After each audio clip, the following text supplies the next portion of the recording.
My name is Roland Lesterlin, and I am the game director on Just Cause 3. My name is Francesco Antolini. I'm principal designer at Avalanche. Just Cause 3. The wingsuit's obviously the new thing, and it's now what, 400 square miles? Is that right? The island is 400 square miles? I think that's the number. It's very similar to Just Cause 2. However, you have to consider two things. It's a world which is twice as high than Just Cause 2, exactly because we've thought more on the vertical traversal. And the terrain technology, actually the wall technology has changed. We started with a new engine which has been developed from scratch for this game. And the technology used to actually build the terrain has made a huge leap forward. With Just Cause 3, our artists can model the terrain as if it was clay, which means overhangs, caves, tunnels, which means what before was just a mountain, so a solid piece of rock, now can hide a world within it. Is it hard to deliver a story in a sandbox that just encourages you to mess around? Tone is an important thing. Doing a 80s action movie, kind of a B-movie sort of thing, it's tough, right? Because you can go too cheesy, and then it doesn't work. But the way we decided on this one was kind of taking the tone of films like Indiana Jones or Tropic Thunder. Games that don't take themselves too seriously, or films that don't take themselves too seriously, but that characters, they do treat it seriously. They are real people in the world who will react, but with humor. Because the rest of your game is so ridiculous, it would be weird to have a serious story. So our story is not serious, but hopefully there's some characters that have some real heart and that players will like. And we tried to write a bunch of good one-liners. Just Cause 2 was a big place, but it was very sparse at times. Have you focused on density as well in Just Cause 3? Just Cause 3 is for sure a denser world than Just Cause 2 was.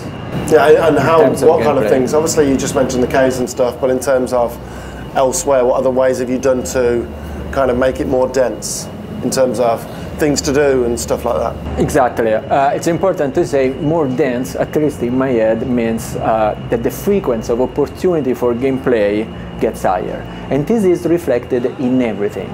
If you see a vehicle in Just Cause 2, you have a nice disposable bullet, okay?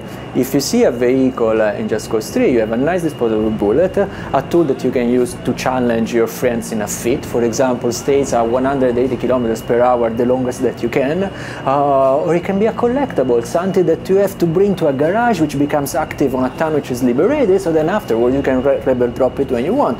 Or can become part of a puzzle. For example, in towns you have police stations, and the more havoc you wreak inside, the closer you are to liberate and taking this back. A way to wreak havoc could be take that vehicle, bring it inside, bring a couple more inside, plant a couple of explosives, then go away, and boom, create havoc that way. So that's the way. From one side, each gameplay ingredient, the possibility of gameplay attached to each gameplay ingredient, as in the example of the car, really exploded. And from the other side, we have much more activities than we had in Just Cause 3. So Fast and Override are big change, big novelty. We have a proper mission structure of Just Cause 3. It's not the center of the game, but it's something that we felt was really, really cool to have, to give a depth to Rico as a character, to tell a story. This is something that probably Roland wants to talk more about. We have challenges, we have defeats for asynchronous gameplay, we have liberation, the liberation mechanic, we have random encounters, we have factions that automatically fight against each other, meaning that something that you could do, for example, you could get in a vehicle, find some rebel, honk the horn, the rebel gets into the vehicle, you place a waypoint map, you stand on top of the car, the rebel takes the wheel and brings you to that waypoint while you are throwing rockets and stuff. But say that there is there is a military checkpoint, now the car stops, my rebels come out and begin to fight against the military with me. So yeah. So was it Just Cause 2 that had the mission where you got on a rocket? Was that Just Cause 2 or 1? Yeah, 2, you had to ride it and you fought Panau while riding the nuclear missile. That was it. So can we expect I just ruined the game. Sorry, that was the end of the game. But isn't it past like the 5-year rule, right? I think it is, right? Yeah, no more spoilers. Yeah. So is that the kind of mission design you went for? Just slightly wacky, but it's not too? It's grounded in reality, I guess, but not very grounded. It's not really a game that's grounded in reality, right? No. You can walk on a plane. You can walk on a plane, but it looks like it's possible. So that's nice, and it's fun to walk on the plane and move around and fire RPGs and backflip off of the plane and go in the wingsuit. It seems like that would be possible for someone if death wasn't a problem. But yeah, I mean, we wanted to push our missions. Really, our missions are opportunities to do cool things with your toys. So go and unlock a bunch of stuff, take out some bases, unlock new vehicles. Now you want to start, be it a race or be it a mission, and you want to have something new in there. Well, if you've unlocked it, you can use it. And so the hard part, really, for a lot of the design team and the rest of the dev team was, how do you give a mission objective without controlling the player? Because you can go anywhere. So a lot of it is, you need to go over there and do this. How do you want to do it? And it can be hard because normally missions can be quite directed. You know, players are used to push this button, go here, do this. In Just Cause, you look at the direction that's being given and you can do it, but you can also try to break it and decide, I'm going to grapple to that helicopter now. What happens when I do this? And the game allows you to do it, and that's kind of where the joy in the missions comes in. So you said grounded in reality. Is there anything that was too wacky that didn't make it in where that's gone too far, we can't do that? Well, we try not to do sci-fi, so they're not aliens and laser beams. So it tries to feel at least like it could exist in the world today, even though the military now, their equipment is almost sci-fi. Yeah. We don't do dinosaurs. And I don't know, there's not a lot of things we can't do. And the reality is Just Cause is such a beautiful universe to do whatever you kind of want to do, as long as you keep it cohesive. The important thing for any game, especially of this size, is if you go off in too many directions, you might not do any one thing great. So for us, we wanted to concentrate on that traversal experience, on having a beautiful, reactive world, and our destruction. What would you say that the main evolution in gameplay was from 2 to 3?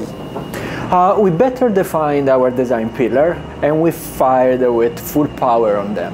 So there to identify two things: creative destruction and vertical combat.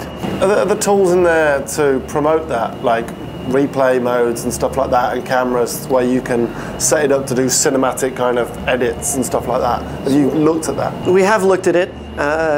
In the main game right now, it's not currently going to come out to set up a secondary camera system, but it's something obviously we do when we're making our videos for the game. And those tools are dev tools right now, but we've talked a lot about it. We want to support the community as much as possible because they support us so much. I mean, every time that there's a blog where someone's cheering us on, it's another day of hard work that feels worth it.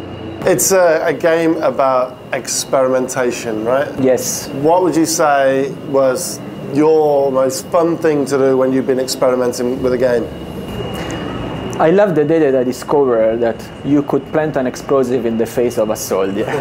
And then we go to see friends and then exploded, to the point that we made an achievement out of it. Again, things are still, you know, are iterating till the last day. I don't know if we will get to the final game. For the moment, there is an idea for having this as an achievement, yes. Favorite thing to do in the game? So our mountain is over 10,000 feet. It's enormous. One of the hardest things I've tried to do, and this is probably less experimentation, but I tried to move from the southern corner of the map to the very top of the mountain without ever touching the ground. Okay. And that, it's hard. It's fun, because you're wingsuiting and going into parachute and back to wingsuit. And then when you cross the water, you've got to dodge across using the boat's natural traffic to kind of use that to cross a body of water and then get on the next landmass. It's complex to do it, but when you pull it off, that felt pretty good. And then, of course, I did succeed because I had to beat one of the brags that was in the studio of the longest wingsuit time, and I'm a very competitive person. What is the longest wingsuit time? I think I hit 13 minutes straight on the last one. It was pretty long. I think the longest ever, though, was someone who flew way up in the air and was a tester. I think they had done 20 some odd minutes. The world is big. Yeah. It's really big. I'm a fire starter. You're a fire starter. Just Cause 3 is coming out for PlayStation 4, Xbox One, and PC on December 1st of this year.